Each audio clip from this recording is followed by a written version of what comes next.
A new sequence begins with a Ukrainian FPV drone operating near Pokrovsk, moving into a wooded area where a Russian soldier attempts to disappear among the trees. The effort doesn't work. The drone locates him anyway, and the encounter ends quickly. The source presents this as the opening example of a wider pattern around this sector, though the broader context and timing are not specified. According to the same source, Russian forces then launched another assault near Pokrovsk using many armored vehicles. The claim is that Ukrainian drone teams destroyed as many as 17 of them. That number cannot be independently verified here. The source also says the vehicles had anti-drone protection, which reportedly complicated attacks but did not prevent losses. The framing is clear.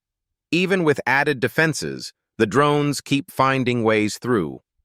The narrative then shifts back into the forest, following infantry who reportedly fled and tried to hide in dense cover.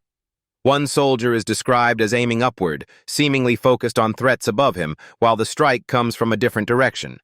Another is shown lying near a fallen comrade with visible blood, according to the source description. A third tries to weave between trees to escape, but the pursuit continues until it ends. Details, such as the exact unit, date, and precise location are not specified. After that, attention turns to artillery. The source says Ukrainian operators spotted a Russian cannon placed inside a shelter and covered with camouflage. The first strike allegedly tears through the netting and damages the muzzle. The follow-up hit is described as finishing the job, leaving the gun unusable. Another artillery position appears next, also under concealment, with even more cover built around it. But the claim remains the same. It is detected and destroyed. The sequence continues with logistics targets. One vehicle is described as being used to deliver ammunition to Russian positions. The first impact is said to be insufficient, so a second strike follows. The source then emphasizes the larger theme. Russian artillery fires daily, without pause, and Ukrainian drone crews respond by systematically reducing those weapons, one at a time.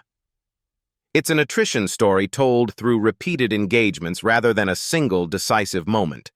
A brief episode focuses on a single soldier leaving a shelter. The source says he is spotted by a Ukrainian reconnaissance drone, his coordinates are relayed, and an FPV is launched shortly after. The timeline is presented as fast and efficient, but the exact decision chain and verification are not provided. Still, the intended message is clear.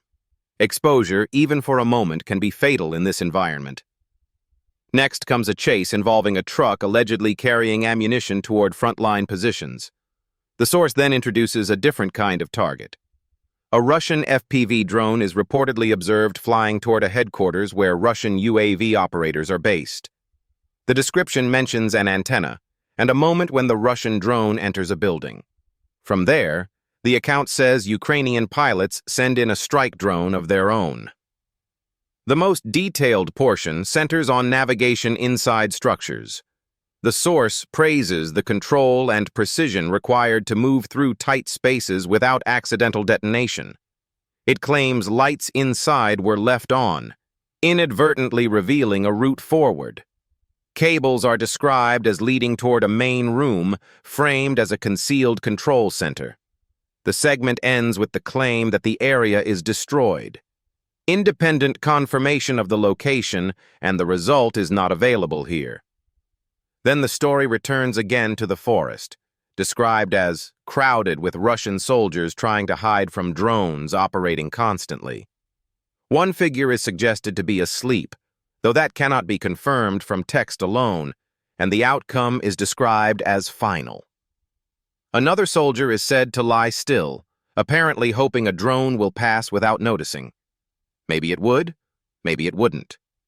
The uncertainty is part of the tension the source leans on. A different target appears, a Russian ground drone carrying a large load of ammunition. The account says the resulting blast is extremely powerful, implying the cargo detonated. After that, another Russian soldier is tracked under a tree.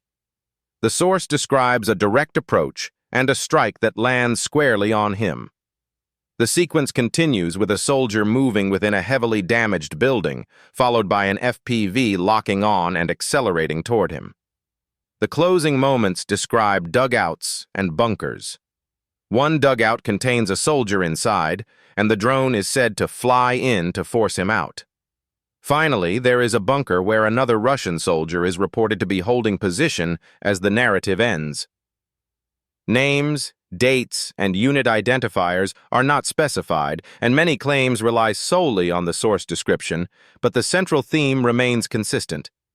Concealment is temporary, and drones are being used to hunt targets across forests, shelters, guns, and supply lines near Pokrovsk. In this account, the focus returns to the area near Pokrovsk, where a lone Russian soldier is described as losing his bearings. A Ukrainian FPV operator reportedly spots him and commits immediately. At the last moment, the soldier tries to stop the drone by swinging his helmet. The attempt fails, according to the source, and the engagement ends there. The timing, unit names, and broader operational context are not specified.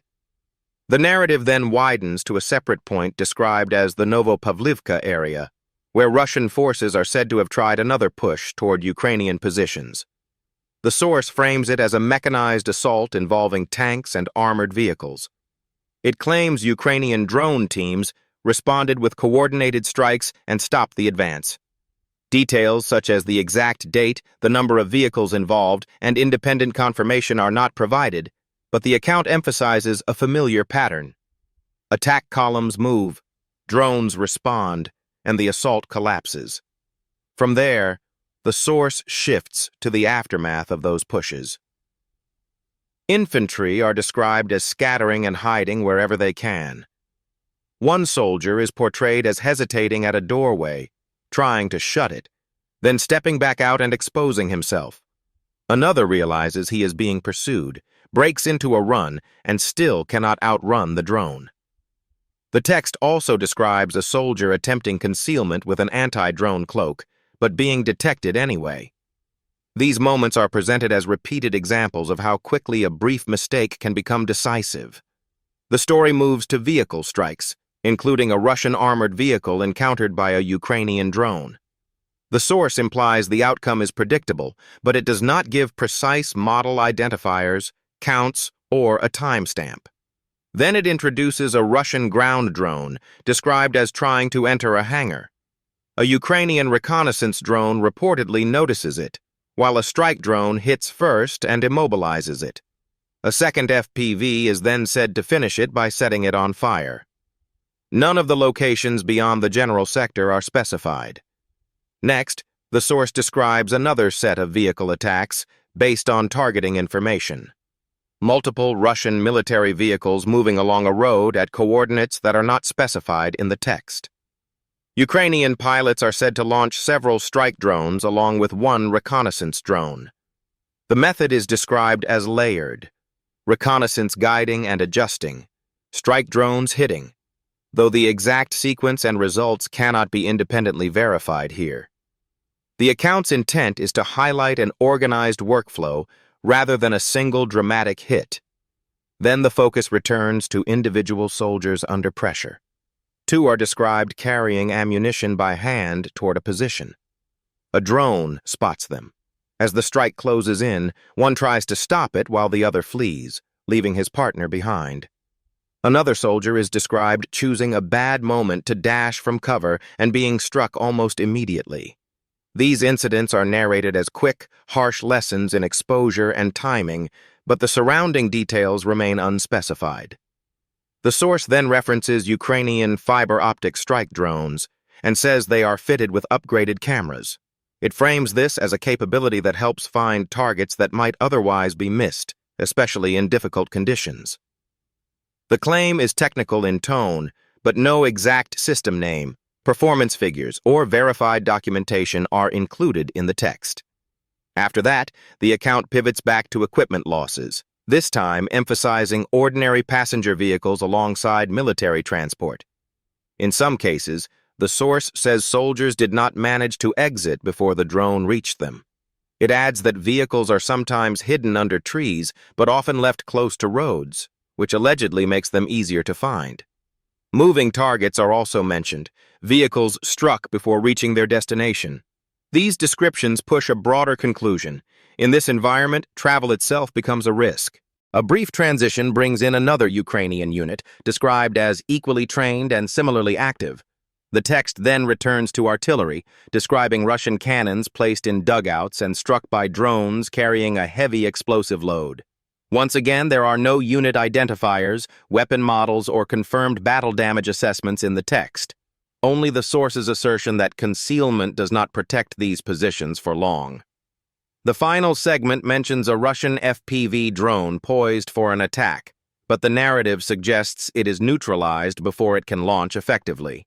It also describes a soldier who appears to be pretending to sleep, then raises his head, which the source frames as confirmation he is present. Another set of 3 soldiers is described lying under a tree.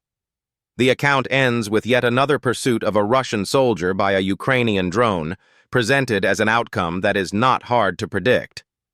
The source closes with the standard channel wrap-up, but the operational details throughout remain largely unverified and not fully specified.